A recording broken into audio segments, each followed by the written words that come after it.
Hola chicos, bienvenidos a la práctica de amibas. Vamos a hablar sobre amebiosis, amibas de patogenicidad discutida y amibas de vida libre. Con ustedes la licenciada Oriana Montaray. La amebiosis o la amibiasis. El protozoario realmente se denomina amiba, pero se ha extendido el uso menos riguroso de la palabra amiba y por consiguiente de la enfermedad. Por lo tanto, se conoce como amibiasis. Desde el punto de vista patogénico, los agentes se llaman en realidad entamoeba histolítica, o el agente se llama en realidad entamoeba histolítica, cuando es patógeno. Y entamoeba dispar o Moskowski cuando no lo es.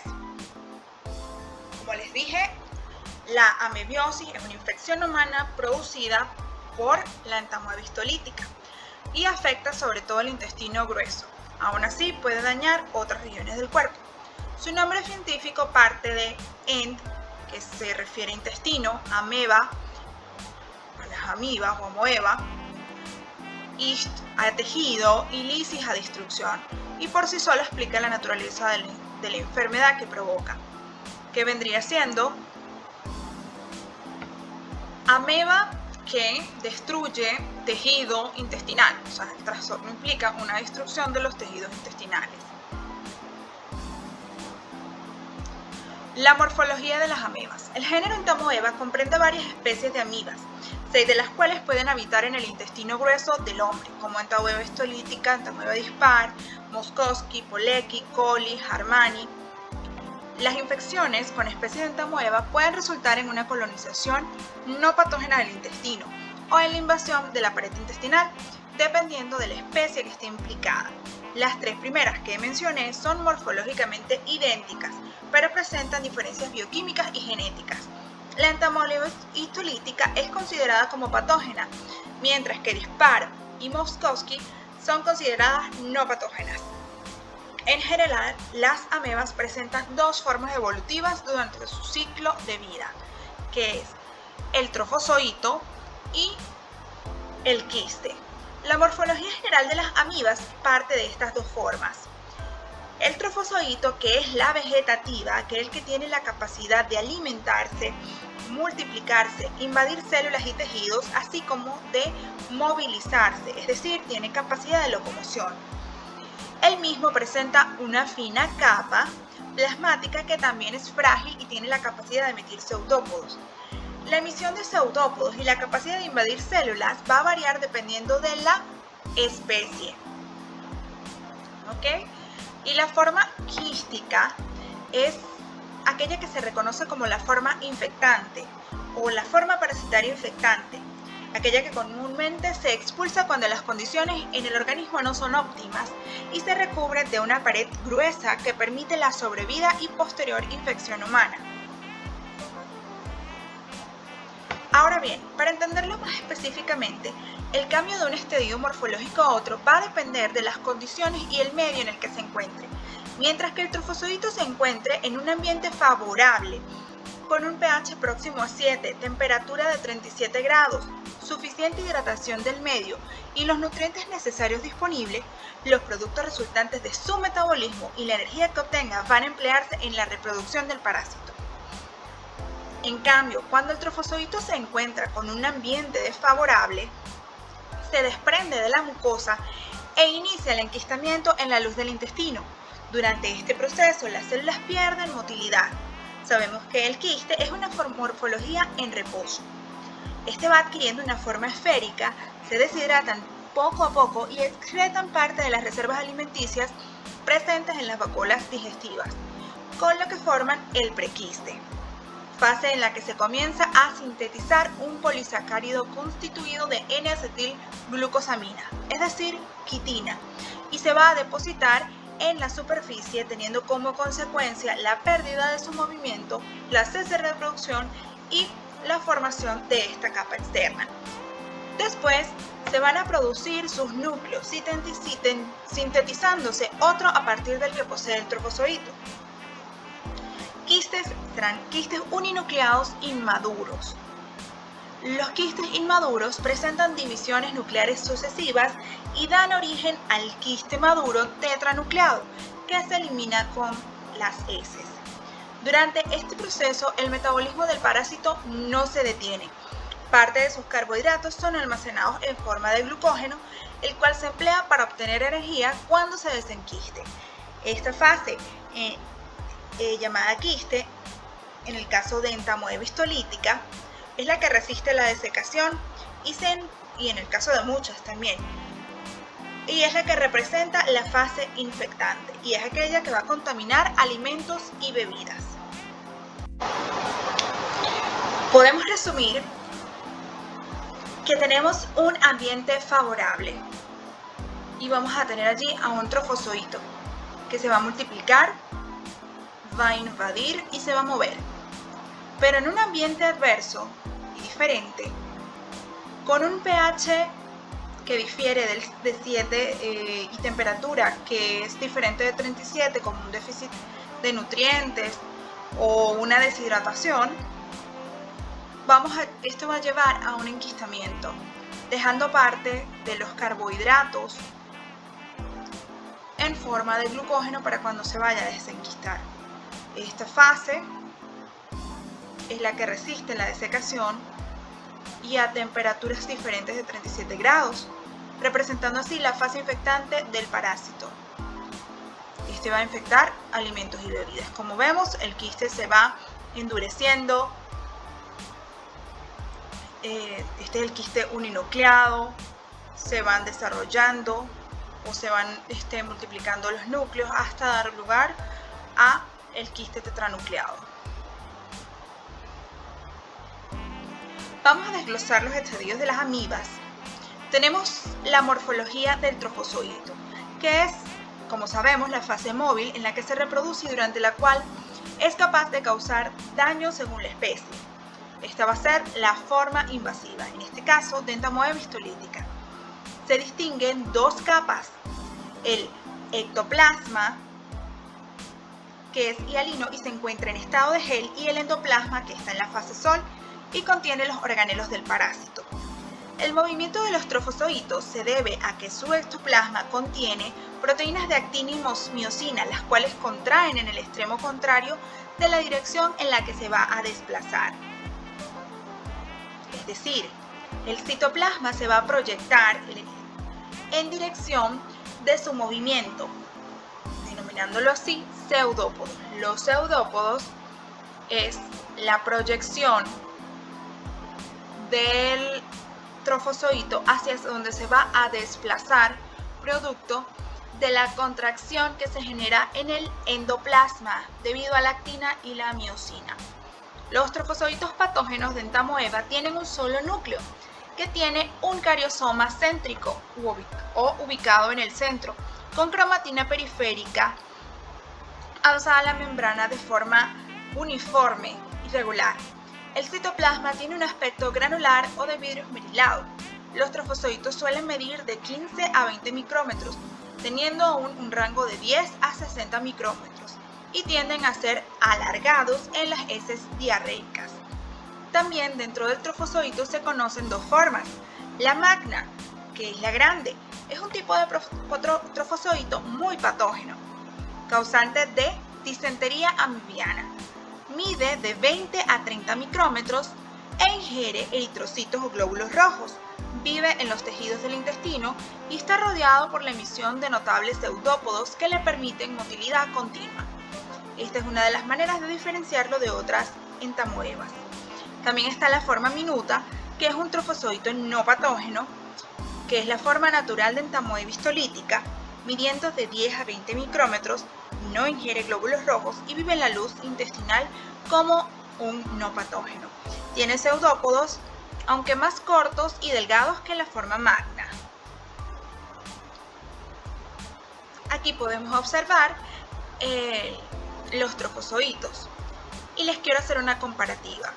Los trofozoitos de entamoeba histolítica no se diferencian mediante microscopía óptica de los de Dispar y Moskowski. ¿Por qué? Porque tienen la misma morfología. Visualmente solo tienen un solo núcleo.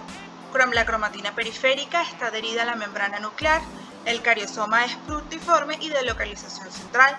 Pueden medir de 10 a 20 micras, Pero la diferencia es que en entamoeba histolítica podemos observar hematíes y células fagocitadas. Podemos observar en esta figura que se encuentra acá los trofosoditos de entamoeba histolítica con eritrocitos ingeridos, teñidos en coloración tricrómica. Aparecen como inclusiones oscuras. Muy bien. A diferencia de este es un directo, podemos observar igual el cariosoma pequeño, con la cromatina periférica delgada y uniforme, pero la verdadera diferencia es que aquí en la coloración podemos observar los eritrocitos. Esto no quiere decir que no los veamos en la solución salina al fresco. Podemos ver al trofosodito fagocitando los eritrocitos en un directo. Siguiendo con la morfología de las amibas, específicamente el complejo entamoeba histolítica dispar-Moskowski, tenemos que los quistes maduros del complejo tienen 4 núcleos, que característicamente tienen cariosomas ubicados en el centro y cromatina periférica con una fina distribución. Los quistes suelen medir de 12 a 15 micrómetros, pero podemos encontrarnos con quistes inmaduros que presentan de 1 a 3 núcleos. Asimismo, podemos observar cuerpos cromatoides alargados en forma de bastón con extremos redondeados.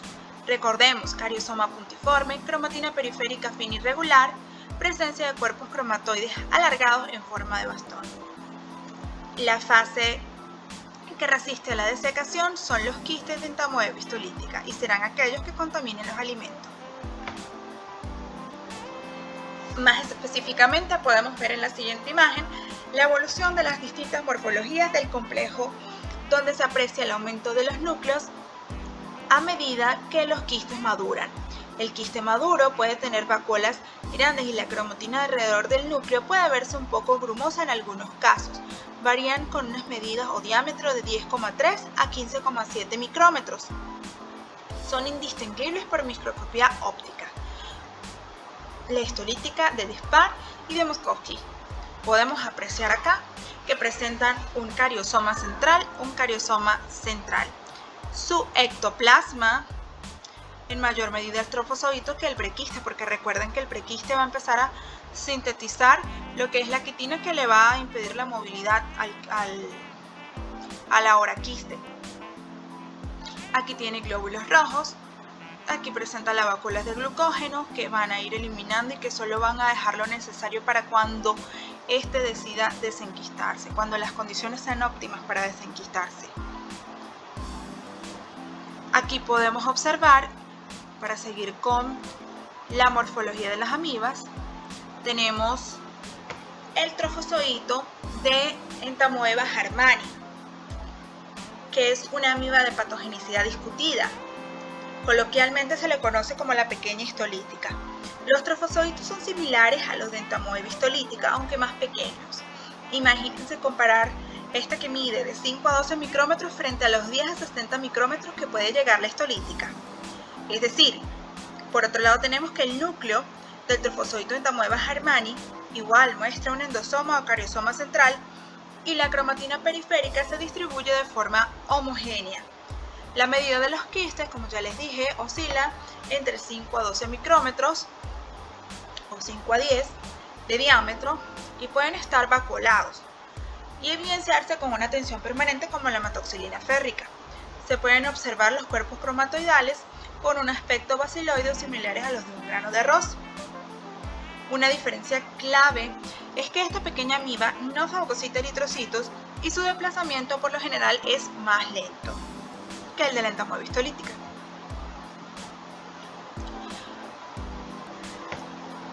La entamoeba gingivalis. Aquí podemos observar un trofosodito de la entamoeba gingivalis. Esta, hasta ahora, se le conoce solo la etapa de trofosodito y de momento se ignora si posee cualidades para enquistarse. Esta se encuentra frecuentemente en la boca humana, desarrollándose en los tejidos de las encías, alrededor de los dientes. Fue descrita por primera vez en Venezuela por el Dr. José Gregorio Hernández en 1911. Este parásito mide entre 5 y 35 micrómetros de diámetro. Se caracteriza por emitir pseudópodos largos. ¿Okay? son pseudópodos largos y lobulados. En otras oportunidades pueden observarse algunos pseudópodos cortos y romo. Tiene un núcleo que mide de 2 a 4 micrómetros, su cromatina periférica es fina y regular, tiene un cariosoma puntiforme o pequeño que puede estar con localización central, muy raras veces puede estar excéntrico, y se caracteriza porque puede fagocitar eritrocitos y también algunas células como leucocitos, por exonucleofagia. La entamoeba gingivales tiene pseudópodos que le permiten moverse rápidamente y fagocitar los núcleos de los leucocitos por exonucleofagia, como les mencioné. Se asocia a enfermedades periodontales, aunque no hay información concluyente.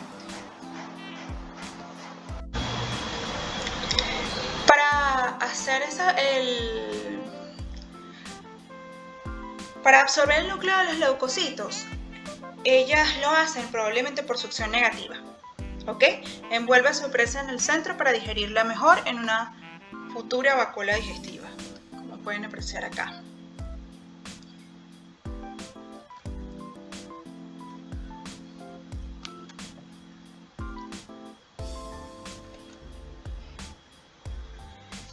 Siguiendo con las amibas de patogenicidad discutida, tenemos los trofozoitos de Entamoeba coli, que suelen medir entre 15 y 50 micrómetros.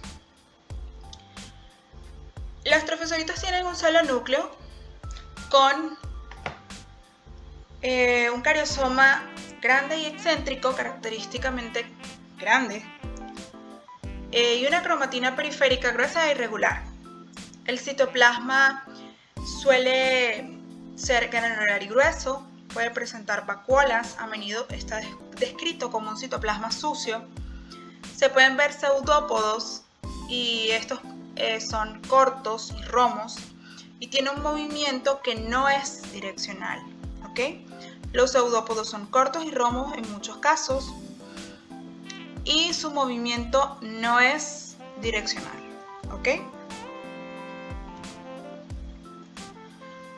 Aquí tenemos los quistes de Entamoeba coli. Estos suelen ser esféricos, pero también pueden encontrarse alargados y medir de 10 a 35 micrómetros. Los quistes maduros suelen tener de 4 a 8 núcleos, pero pueden tener hasta 16 o más. Entamoeba coli es la única especie entamoeba encontrada en humanos que tienen más de 4 núcleos en la etapa de quiste. Los núcleos pueden verse tanto en las muestras teñidas como no teñidas. Los cariosomas pueden ser compactos, como en este caso que está acá, o difusos, como lo podemos ver acá, y suelen estar ubicados de forma excéntrica. La cromatina periférica está presente y a menudo es gruesa, granular y dispuesta de manera irregular a lo largo de la membrana nuclear, pero en algunos casos puede ser más uniforme, como acá. El citoplasma de los quistes maduros puede contener glucógeno difuso y los cuerpos cromatoides se ven con menos frecuencia que en Entamoeba histolítica, pero cuando están presentes pueden observar sus extremos puntiagudos en forma de astilla, mientras que los cuerpos cromatoides en Entamoeba histolítica más bien tienen extremos redondeados. Por otro lado, tenemos los trofozoitos de Endolimax nana, que pueden llegar a medir de 6 a 12 micrómetros y hasta 15 micrómetros. Tienen un solo núcleo con cariosoma característicamente grande de forma irregular y similar a una mancha. El núcleo carece de cromatina periférica. Su citoplasma es granular, a menudo vacuolado y puede contener inclusiones de bacterias. Los trofozoitos de Endolimax nana a veces pueden ser difíciles de distinguir de los de Iodamoeba butzley. Por otro lado, los quistes de Endolimax nana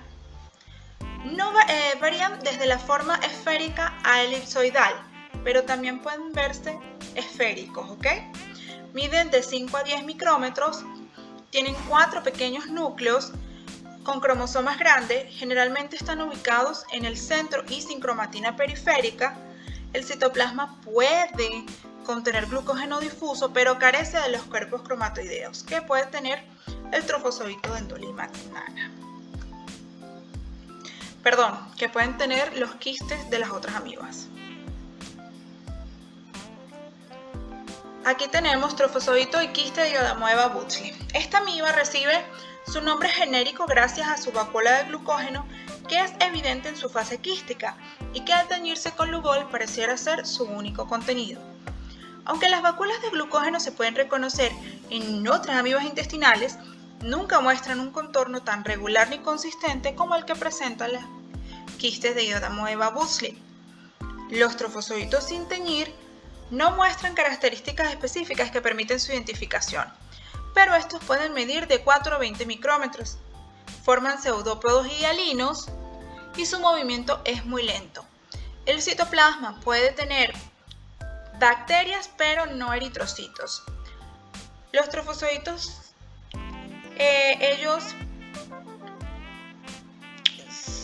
su movimiento podría decirse que se describe como progresivo. Y es importante decirles que, por lo menos en el caso del cariosoma, generalmente está rodeado de gránulos acromáticos restringentes, ¿ok? Mientras que los quistes de Iodamoeba butschli varían a una forma casi elipsoidal, puede medir de 5 a 20 micrómetros, contienen un único núcleo que no es visible en las preparaciones húmedas ni teñidas, ni con yodo, pero sí con tinciones permanentes como la tricrómica. Ahí se puede ver el núcleo con un cariosoma grande, generalmente ubicado de forma excéntrica, y los gránulos acromáticos pueden o no estar presentes alrededor del cariosoma. Una característica diagnóstica importante para esta especie es la presencia de la gran vacuola de glucógeno en la etapa de quiste. Aunque esta preparación puede ser visible en la extinción en el directo, en las personas cuando está con el Lugol adquiere un color marrón rojizo, y cuando está en coloraciones, aun cuando no toma ningún color, se puede ver la masa bien definida y que se asocia a la vacuola de glucógeno. Muy bien, quiero recordar que las amibas del género Entamoeba comparten muchas características morfológicas biológicas, pero principalmente tienen en común el hecho de presentar cromatina dosada en la membrana interna nuclear. Los trofozoitos y quistes de Entamoeba histolítica, Dispar y Moskowski presentan esta cromatina en la cara interna distribuida de forma regular. Por esta y otras características son morfológicamente indistinguibles. Por otro lado, tenemos la Entamoeba harmani, que a pesar de tener las mismas características del núcleo, ella es de menor tamaño y por tanto diferenciable de la Entamoeba histolítica. Por otro lado, tenemos a la Entamoeba coli, la cual tiene un cariosoma excéntrico grande y una cromatina periférica dosada a la membrana irregular. Aquí tenemos la Endolimax nana, que presenta muchas veces un cariosoma excéntrico con ausencia de cuerpos cromatoidales y muchas veces ausencia de cromatina periférica. En el caso de Iodamoeba butschli podemos observar un cariosoma excéntrico grande como una mancha que parece a veces el ojo de un pescado. Para el diagnóstico de amibiosis se debe hacer un diagnóstico clínico epidemiológico, un diagnóstico diferencial.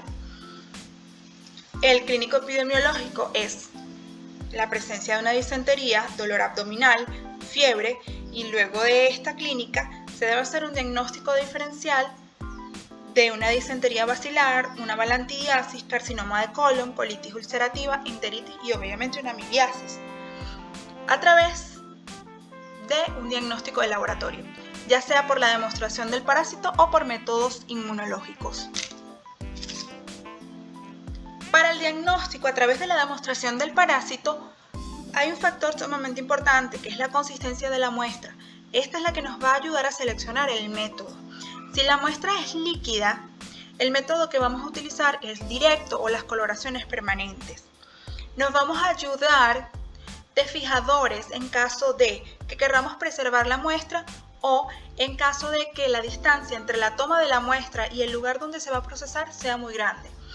Los fijadores que normalmente se utilizan es el Chaudin o el alcohol ponivilínico. Y las coloraciones permanentes que se utilizan son la hematoxilina férrica y la tricrómica. Por otro lado, si tenemos una muestra que está pastosa, formada o dura, podemos realizar un directo y un método de concentración-flotación, FAUS. Recordemos que no puede haber más de media hora o se recomienda que no haya más de una hora después de emitida la muestra para procesarla y no más de media hora de llegar al laboratorio.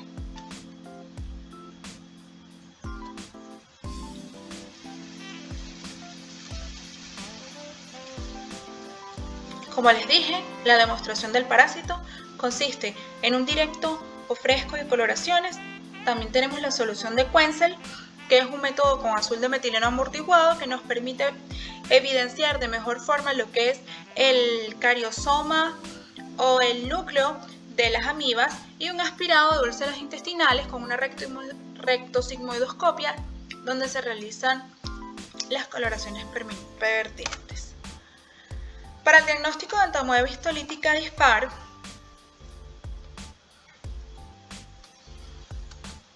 aquí podemos apreciar, mediante la demostración del parásito, en el método directo, en solución salina específicamente, trofozoitos. ¿Qué pasa? Este es un trofozoito de un complejo entamoeba histolítica dispar, pero aquí podemos decir que es un trofozoito de entamoeba histolítica, porque se pueden evidenciar los eritrocitos, además de que también podemos ver un desplazamiento unidireccional y es mucho más alargado. Las muestras deben procesarse lo más pronto posible, máximo 30 minutos luego de consignada al laboratorio. Recordemos, entamoeba histolítica, sus trofozoitos tienen un desplazamiento unidireccional. La emisión de pseudópodos es mayor en la forma invasiva o la patógena de entamoeba histolítica. ¿Okay? Aquí tenemos trofozoito entamoeba histolítica dispar. En esta imagen apreciamos los eritrocitos, por tanto podemos reportar con total comodidad la presencia de trofozoitos de entamoeba histolítica. Aquí podemos apreciar una tinción de hematoxilina férrica con trofozoitos de complejo entamoeba histolítica dispar, porque aquí solo estamos apreciando el trofozoito, cuya característica principal es el núcleo con su cromatina bien definida y regular y un cariosoma céntrico, pero más nada. A diferencia de acá en este Quenzel, que podemos observar estas inclusiones oscuras que son los eritrocitos, su característico núcleo, y lo cual me permite reportar un trofozoito de entamoeba histolítica. Acá podemos apreciar los trofozoitos de entamoeba histolítica emitiendo pseudópodos de forma unidireccional con eritrocitos dentro. En la siguiente imagen podemos observar la demostración del parásito a través de coloraciones permanentes, donde observamos trofozoito, prequiste y quiste inmaduro del complejo entamoeba histolítica dispar. Aquí podemos ver un desplazamiento unidireccional, pero no podemos definir si es o no es una entamoeba histolítica, porque no podemos observar los eritrocitos, simplemente vemos su núcleo característico. Aquí en el prequiste, donde se observa un solo núcleo y que se ve su forma bastante definida, sin casi emisión de pseudópodos, y está en hematoxilina férrica. Aquí también vemos hematoxilina férrica, pero es un quiste inmaduro que presenta está binucleado, y su cuerpo cromatoide que es con extremos redondeados. Acá tenemos demostración del parásito en método directo. Vemos quistes maduros del complejo entamoeba histolítica dispar. Al ser quiste no podemos verlo fagocitando eritrocitos, por tanto debemos reportarlo como complejo entamoeba histolítica dispar. Aquí podemos observar 4 núcleos y aquí podemos observar 1, 2, 3 núcleos. Debemos ayudarnos al tornillo micrométrico para poder ver los distintos planos de la entamoeba.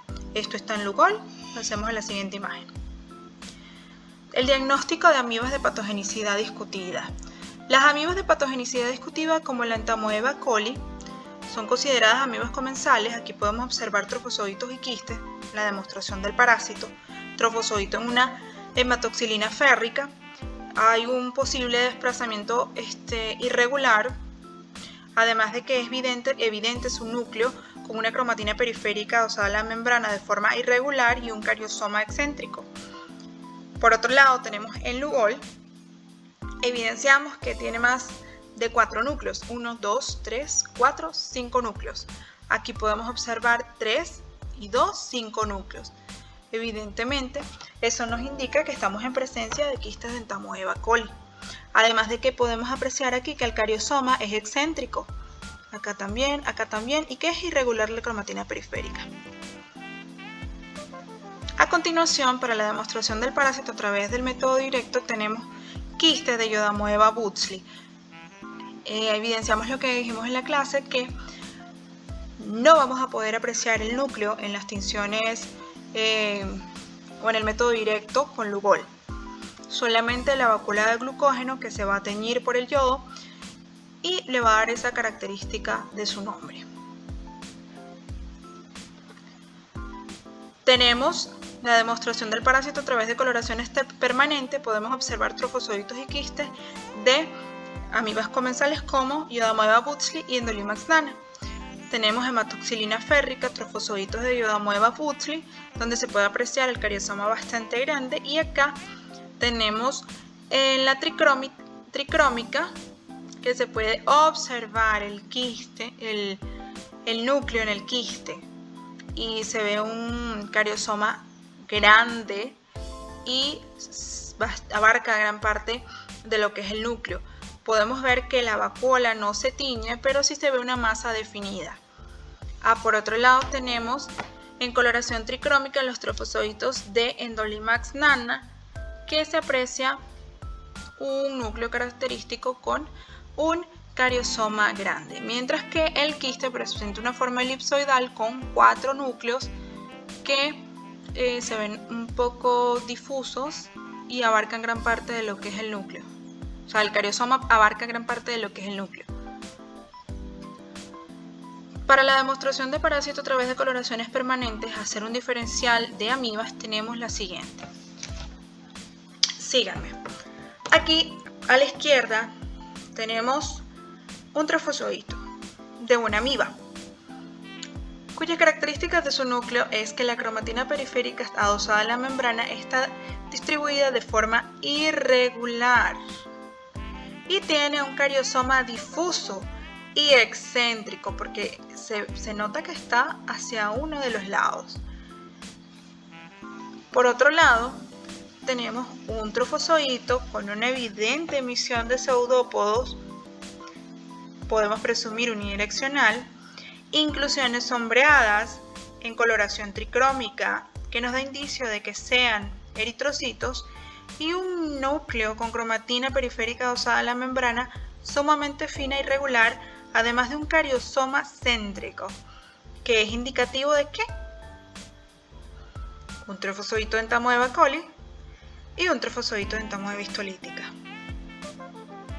Para el diagnóstico de amibiosis a través del método de Faust, recordemos que la consistencia es muy importante. Deben ser muestras formadas, duras y pastosas.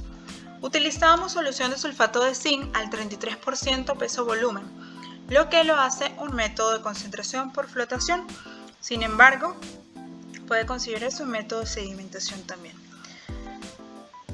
El método es un método de flotación por centrifugación con sulfato de zinc al 33%, que tiene una densidad de 1180. Su fundamento se basa en que los quistes y huevos de parásitos flotan en la superficie por ser de menor densidad que el sulfato de zinc a 33.3%, cuya densidad, como les mencioné, es de 1180. Es útil para la búsqueda de huevos y de quistes de parásitos. Excepcionalmente se pueden conseguir larvas, pero eso es algo muy excepcional. Se recomienda controlar la densidad del sulfato de zinc y usar agua destilada, ¿ok? Para evitar contaminaciones externas. Como les dije, se utiliza la fuerza centrífuga y para tomar utilizamos con una asa de platino o con una pipeta Pasteur, ambas del menisco del tubo. Más específicamente, tenemos el método de Faust. Colocamos de 1 a 2 gramos de la muestra de heces en un tubo de prueba de 13 por 100 o 15 por 150 o en un tubo cónico de 15 mililitros. Agregamos de 7 a 10 mililitros de agua destilada. Realizamos una buena homogenización con ayuda de un aplicador y lo llevamos a centrifugar de 2 a 3 minutos por 2000 RPM. Luego de que sale de la centrífuga, nosotros tomamos nuestro tubo cónico y vemos el sobrenadante. Este sobrenadante nosotros debemos descartarlo con mucho cuidado sin que se resuspenda. Luego agregamos nuevamente agua destilada, mezclamos, homogenizamos con un aplicador de madera y llevamos a centrifugar nuevamente de 2 a 3 minutos por 2000 RPM. Esto debe realizarse unas 2 o 3 veces más o hasta que el sobrenadante esté totalmente limpio. Una vez el sobrenadante está limpio, debemos decantarlo y quedarnos con el sedimento. A este sedimento se le va a agregar de 3 a 4 mililitros de solución de sulfato de zinc al 33%. Mezclamos bien con un aplicador de madera y luego completamos hasta el final del tubo, hasta 1 centímetro antes del final del tubo. Mezclamos nuevamente y llevamos a centrifugar de 2 a 3 minutos a 2000 RPM o de 1 a 2 minutos a 2500 RPM. Luego de centrifugar vamos a sacar con mucho cuidado y sin mover para no resuspender. Tomamos con una asa la superficie del menisco y eso es lo que vamos a observar. Si no tenemos una asa, vamos a tomar una pipeta Pasteur y con mucho cuidado del borde del menisco vamos a tomar la solución que está allí y lo vamos a colocar sobre una lámina portaobjetos. Posteriormente agregamos una gota de Lugol y luego tapamos con una lámina cubreobjeto. Esto lo vamos a ver al microscopio en objetivo de 10 y 40x y luego lo vamos a ver de esta manera. Importante que el agua debe ser destilada para no tener interferencias. Aquí podemos observar cómo se mezcla la muestra de heces con el agua destilada, se centrifuga, hacemos todos los lavados necesarios para que quede así de limpio y nosotros decantar esto, agregar el sulfato y mezclar nuevamente. Meter a la centrífuga otra vez y esa es la solución que vamos a utilizar para visualizar.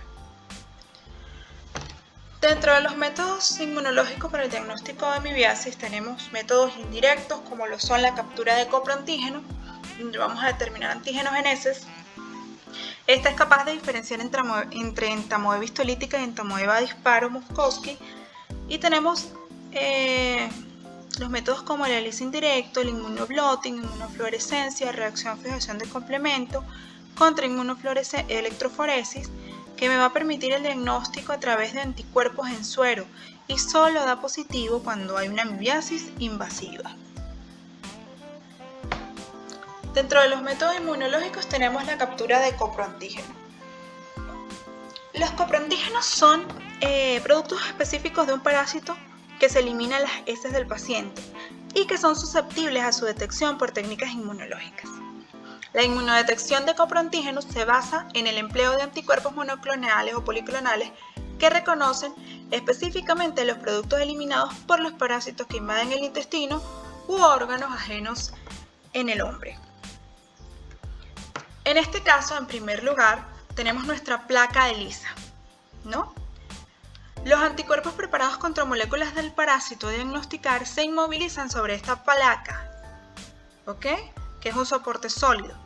Después, este soporte sensibilizado con el anticuerpo se incuban con muestras diluidas de las heces sospechosas. Estaría el antígeno. Luego se adiciona el conjugado o anticuerpo marcado con enzima específica. Posteriormente se le agrega su sustrato con cromógeno y de haber el antígeno y se forma ese inmunocomplejo, él va a dar una coloración que nos va a demostrar que existe una positividad. Dentro de las amibas de vida libre tenemos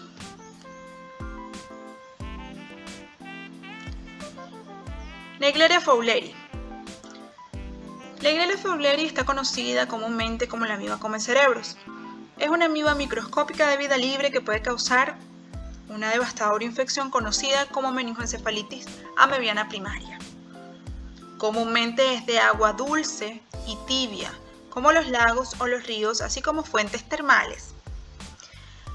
También podemos encontrarla en el suelo. Fowleri generalmente infecta a las personas cuando el agua contaminada ingresa al cuerpo a través de la nariz. Una vez la amiba ingresa a la nariz, viaja al cerebro donde causa la meningoencefalitis amebiana primaria, que generalmente tiene un desenlace fatal. La infección ocurre cuando las personas nadan o bucean en lugares cálidos de agua dulce como lagos y ríos. En muy raros casos pueden darse infecciones cuando el agua está contaminada en piscinas con cloro inadecuado o agua del grifo caliente. ¿Ok? Esta no puede infectarse o la persona no puede infectarse por tragar agua contaminada de Naegleria, sino que debe ser ingerida a través de la nariz. Este ameboflagelado tiene distintas fases. Una de ellas es el trofozoito o ameboide, que su aspecto es cilíndrico, irregular y alargado, con uno de sus extremos más ancho y el otro romo. En la porción anterior forma un área contráctil o pseudópodo que comprime su citoplasma, promoviendo la locomoción. Su núcleo tiene un endosoma cariosoma central grande y en el citoplasma se observan abundantes gránulos. Mide de 10 a 20 micrómetros y en esta fase puede reproducirse por fisión binaria, especialmente a temperaturas cálidas alrededor de 43 grados. La Naegleria fowleri se diluye naturalmente por acción de las lluvias, ¿ok? Y se transforma en su segunda fase, que es la del flagelado. Tiene una morfología piriforme con 2 flagelos largos en la porción más ancha, sin embargo puede llegar a tener hasta 10, con los que permite un movimiento en forma de círculos. Deberían haberse creado centriolos en la forma de trofozoito, que es lo que sirve como cuerpos basales de estos flagelos. Esta forma no se reproduce y puede permanecer en este estado solo durante 2 días. Después va a perder los flagelos y va a volver a su forma ameboide. Muchas veces las Naeglerias no desarrollan la forma flagelada. Ahora bien, cuando el ambiente es desfavorable, el trofozoito puede transformarse en el tercer estadio o tercera fase, que es un quiste esférico de 35 micrómetros de diámetro que presenta una doble pared con 2 o 3 poros, por lo que puede resistir a un ambiente hostil. Tiene un gran nucleolo rodeado por una especie de halo sin cromatina, ¿ok? A diferencia del trofozoito que sí la tiene. Y el citoplasma presenta granulaciones irregulares en tamaño. Tiene una forma estrellada, que es característica por los poros que tiene en su doble membrana. Tenemos Acanthamoeba sp. Con base en los criterios morfológicos se han identificado más de 24 especies. Y solo algunas son patógenas, como Acanthamoeba castellani y Acanthamoeba polífaga. En su ciclo de vida presenta 2 estadios: quiste y trofozoito, o trofozoito y quiste. El trofozoito mide entre 2 y 56 micrómetros y se caracteriza por la presencia de pseudópodos finos, que se denominan acantópodos o pseudópodos filópodos. El citoplasma contiene múltiples mitocondrias, lisosomas, ribosomas y vacuolas. El núcleo vesicular tiene un nucleolo esférico, si bien aquí es como un poquito más grande, localizado centralmente. Los trofozoitos se dividen por fisión binaria y el núcleo por mitosis. El quiste mide entre 8 y 29 micrómetros de diámetro. Presenta, igual que la naegleria, una membrana doble, una pared doble, entre cuyos componentes se encuentra la celulosa.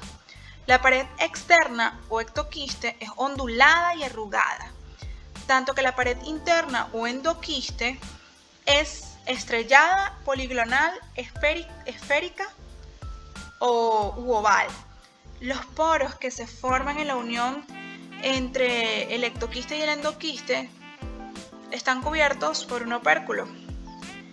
Estos quistes se van a formar como la reacción a ambientes adversos, ya sea por desecación, falta de alimento, presencia de agentes químicos como los desinfectantes y los antimicrobianos, así como algunos agentes de calor, agentes físicos como el calor, congelamiento y radiación ultravioleta. El diagnóstico de Naegleria fowleri tenemos lo que causa realmente es la meningocefalitis amebiana primaria. Es una enfermedad poco frecuente del sistema nervioso causada por Naegleria fowleri. Se hace un examen al líquido cefalorraquídeo. Este va a demostrar, va a haber un aumento en la presión del líquido cefalorraquídeo. Demuestra turbidez, puede ser levemente hemorrágico, destaca pleocitosis con predominio de células polimorfonucleares, aumento de proteínas, específicamente la albúmina, y glucosa baja. Esto es similar a la meningitis bacteriana, aunque con un cultivo estéril desde el punto de vista bacteriológico. Para el diagnóstico definitivo se realiza con la identificación del microorganismo en biopsias cerebrales o cutáneas mediante cultivo. ¿Qué pasa? Las muestras útiles para el diagnóstico son el líquido cefalorraquídeo o el tejido post-mortem. Se puede observar el trofozoito móvil en examen directo del líquido cefalorraquídeo de un fresco y con Giemsa o Bright viendo los trofozoitos. Recuerden, esto no se va a visualizar con tinción de Gram, sino Giemsa o Bright. También puede realizarse un cultivo cénico con líneas celulares de mamíferos y axénico. Se les puede realizar el test de flagelación, análisis histopatológico, morfológico y acoplado de inmunofluorescencia e inmunohistoquímica y el PCR. En las pruebas de imagen se pueden objetar anormalidades en varias regiones del cerebro, pero la PCR en tiempo real es realmente útil para el diagnóstico, pero no está disponible en todas las instituciones, ¿ok? Eso genera inconvenientes. Por otro lado, las pruebas serológicas no son de utilidad porque los pacientes suelen fallecer antes de desarrollar una respuesta inmune. Tenemos que uno de los medios de cultivo para Naegleria fowleri es el medio chinchilla líquido. Es un medio modificado que está enriquecido con Escherichia coli y da positividad a los 8 días post-cultivo. Y esta es una de las desventajas de los cultivos. Tarda mucho para poder presentar resultados. La prueba de flagelación es a temperatura ambiente de 29-31 grados. Se adiciona 3 mililitros de agua destilada estéril a la superficie de las placas de agar y pasando una espátula de calcio se realiza el examen al fresco. Este también es un poco inefectiva por el tiempo que a veces toma. Muy bien. Aquí podemos observar la demostración del parásito a través de una coloración permanente, que es Giemsa, de los trofozoitos de Naegleria fowleri.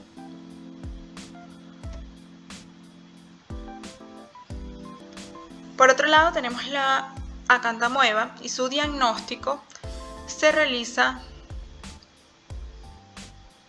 cuando hay una queratitis ocular. La queratitis infecciosa por Acanthamoeba produce un intenso dolor ocular, enrojecimiento, además de que puede presentar abscesos corneales que disminuyen la visión, incluso con úlceras corneales e hipopión que espujen la cámara anterior del ojo. La muestra se suele utilizar raspado o biopsia de córnea, lentes de contacto y soluciones de limpieza de los lentes. Se hace un cultivo en medios específicos y coloraciones permanentes en láminas.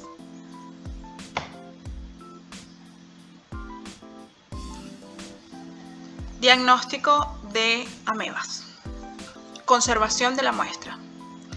Para conservar las muestras que se sospechan de una amibiasis, cuando, como les dije, la distancia entre la toma de muestra y el lugar donde se va a procesar es mucha, o cuando presumimos que existe una amiba y por motivos académicos queremos preservar la muestra, podemos valernos, o cuando vamos a hacer también coloraciones, podemos valernos de algunos fijadores como el Chaudin, que se prepara de la siguiente manera. Tenemos una solución concentrada que tiene cloruro de mercurio, que es altamente peligroso inhalarlo, agua destilada 200 mililitros, etanol 95, 100 mililitros. Todo esto se mezcla, genera una solución concentrada y se utiliza para preparar la solución de trabajo. Tomamos 47 mililitros de la solución concentrada, le agregamos 3 mililitros de ácido acético glacial y lo almacenamos en un frasco ámbar. Ella nos permite observar quistes y trofosóitos y los conserva bastante bien, pero tenemos el problema que utiliza cloruro de mercurio, que es peligroso para la salud. También tenemos el otro fijador, que es alcohol polivinílico, que tiene una solución concentrada que vamos a utilizar para la solución de trabajo, que es ácido acético glacial 5 mililitros, glicerina 1.5 mililitros, solución de Chaudin 93,5 mililitros. Y para preparar la solución de trabajo tomamos de esta solución concentrada 100 mililitros, 5 gramos de alcohol polivinílico y esto lo vamos a calentar a 75 grados centígrados y almacenar en un frasco ámbar. Como les dije, es una técnica que nos permite realizar coloraciones así como conservar muestras, pero tiene en su contra que utiliza solución de Chaudin y debe calentarse, lo cual puede emitir vapores de lo que les mencioné antes del cloruro de mercurio. Diagnóstico de coloraciones diagnóstico. Utilización de coloraciones permanentes. Una de las técnicas para las coloraciones permanentes y realizar un diagnóstico más certero de amibas es la hematoxilina férrica. Tenemos 3 fases. Una solución concentrada A, una solución concentrada B y una solución de trabajo que no es más que la mezcla de las 2 soluciones anteriores. La concentrada A son 10 gramos de hematoxilina, 1 litro de etanol absoluto. La solución B es sulfato ferroso de amonio 10 gramos, sulfato férrico de amonio 10 gramos, diluido en 10 mililitros de ácido clorhídrico y 1 litro de agua destilada. La solución de trabajo son partes iguales de la solución concentrada A y la solución concentrada B. Para realizar la coloración o la técnica para una coloración permanente con hematoxilina férrica, tenemos nuestro frotis que vamos a fijar y vamos a incubar en solución de Chaudin 12 horas a temperatura ambiente. Luego de pasadas las 12 horas vamos a hidratar las láminas. Tomamos una solución de yodo etanol, o sea, yodo 3%, etanol 70 y vamos a embebirla durante 5 minutos. Luego vamos a llevarla durante 5 minutos a etanol 95%, seguido de etanol 70 por 5 minutos y luego agua destilada por 10 minutos. Pasamos a la solución de trabajo por 5 minutos y luego lavamos con agua destilada por 5 segundos. Luego hacemos un segundo lavado con agua destilada y la dejamos por 10 minutos. Posteriormente vamos en aumento de alcohol, pasamos por etanol 70 los 5 minutos, etanol 95 5 minutos, luego etanol absoluto 5 minutos, que esto nos va a permitir una deshidratación.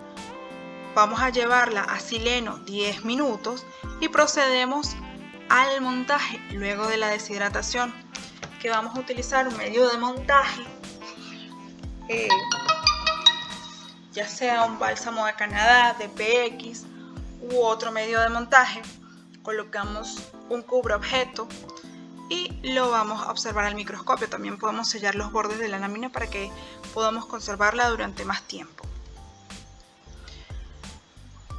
Otra de las técnicas para las coloraciones permanentes es la coloración tricrómica, que utiliza 0,6 gramos de cromotropo 2R, 0,15 gramos de verde claro, 0,15 gramos de verde brillante FCF, 0,7 gramos de ácido fosfotústico, 1 mililitro de ácido acético glacial y 100 mililitros de agua destilada.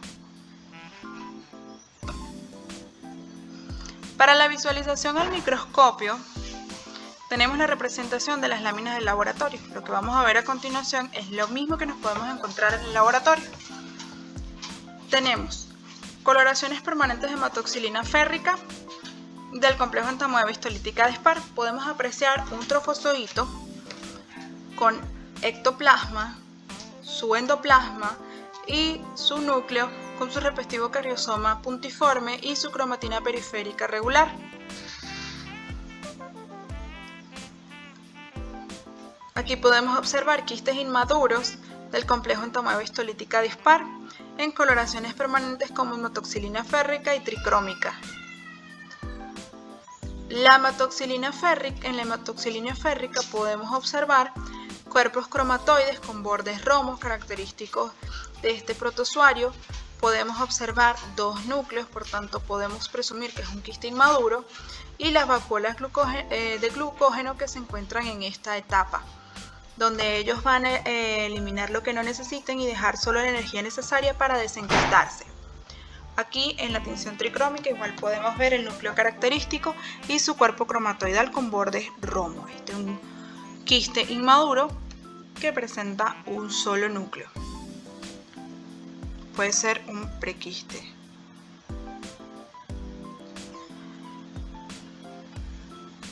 Aquí podemos observar trofozoitos de entamoeba histolítica que han invadido tejido, en este caso hígado. Apreciamos en una coloración permanente de hematoxilina férrica. Recuerden que los trofozoitos de entamoeba histolítica son aquellos que tienen la capacidad de invadir tejidos. Aquí podemos observar trofozoitos de entamoeba coli, visualización al microscopio de coloraciones permanentes. Tenemos hematoxilina férrica y tricrómica. En la hematoxilina férrica podemos observar el núcleo con la cromatina periférica gruesa, su cariosoma es difuso, y aquí podemos observar el trofozoito está un poco alargado, pero se ve que el cariosoma está excéntrico y su cromatina periférica está difusa, además de que tiene un citoplasma como si fuese sucio. ¿Lo ven?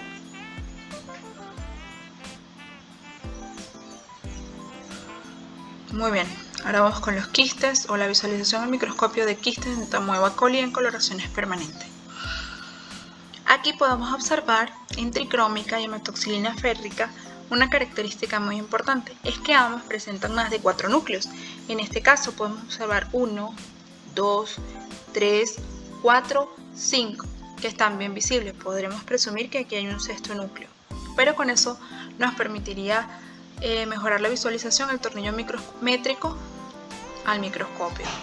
Acá tenemos más de 4 núcleos, podemos apreciar 3 y 2, 5, pero aquí hay 2 más, 7 núcleos.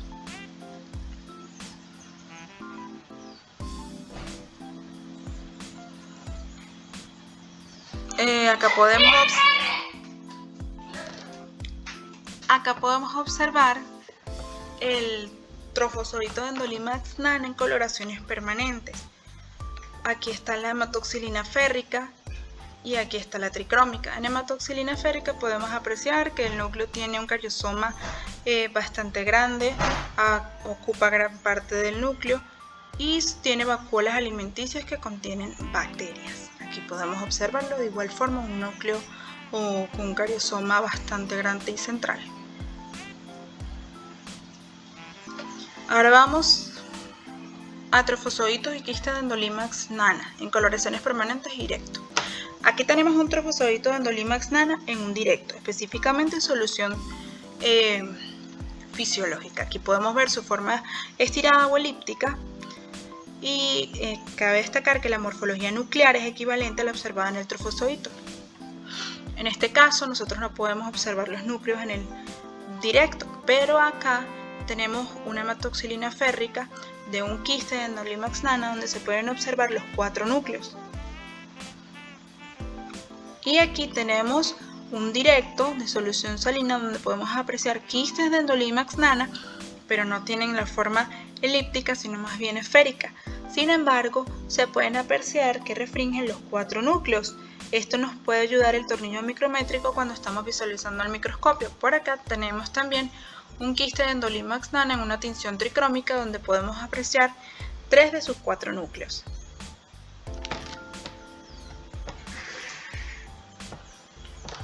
A continuación, vemos un quiste de Endolimax nana en comparación con uno de Entamoeba coli en un directo, específicamente en solución salina. Aquí vemos un Entamoeba coli y aquí tenemos un Endolimax nana. Evidentemente es casi 10 veces más grande que el Endolimax nana. Quiste de Entamoeba coli, quiste de Endolimax nana. Para que cuando vean al microscopio sepan que esta es mucho más pequeña en comparación con la coli. A continuación podemos observar los trofozoitos de Eudammoeba butzli en coloraciones permanentes. Podemos apreciar que tienen un cariosoma central y el núcleo no tiene cromatina periférica. Aquí lo ven, un núcleo con cariosoma grande, céntrico y sin cromatina periférica. Aquí tenemos un quiste de Eudammoeba butzli, pero coloraciones permanentes y directo. Podemos observar en la coloración de hematoxilina férrica que tenemos un quiste de Eudammoeba butzli con su masa bien definida, que vendría siendo la vacuola de glucógeno, que no se tiñe en las coloraciones permanentes, pero sí se puede evidenciar su forma redonda y no se puede apreciar correctamente el núcleo del quiste de Eudammoeba butzli, a diferencia de la coloración tricrómica, que sí permite la coloración del núcleo de Eudammoeba butzli. Sin embargo, la vacuola no se tiñe, pero queda este espacio o esta masa definida que se sobreentiende es la vacuola de glucógeno. Sin embargo, en el Lugol, aun cuando no se ve el quiste o no se puede evidenciar el núcleo del quiste de Eudammoeba butzli, podemos ver la vacuola de glucógeno que se tiñe de color marrón producto del Lugol, del yodo que tiene el Lugol. A continuación podemos observar trofozoitos de Entamoeba histolítica en coloraciones permanentes. En este caso es hematoxilina férrica. Sabemos que es un trofozoito de Entamoeba histolítica porque es aquel que tiene la capacidad de invadir tejidos. ¿Lo ven?